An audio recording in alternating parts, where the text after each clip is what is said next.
สบายดี ตอนนี้ทานกำลังรับฟังลมกันไดพอดแคสต์กับสาวบ้านเนือลมกันได EP นี้เนาะก็อยากจะมาแนะนำตัวเองหรือว่าแนะนำรายการให้กับทุกๆคนได้รู้จักกันก่อนก็คือลมกันไดเนาะกับสาวบ้านเนือจะเป็นรายการที่ว่าเขาจะมาลมกันจะมาฟ้อยกันในทุกๆเรื่องทุกๆหัวข้อกับทุกๆคนเนาะบ่ว่าจะเป็นหัวข้อที่ว่าเกี่ยวกับเรื่องความรักเรื่องการเฮ็ดเวียกเรื่องการเรียนเรื่องครอบครัวชีวิตคนอ้อมข้างเฮาหรือว่าเรื่องการวางแผนชีวิต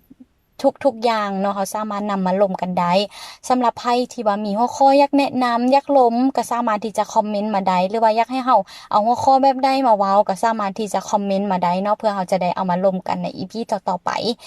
จะพบกันทุกๆวันพุธเนาะกับรายการลมกันได้พอดแคสต์กับสาวบ้านเนือ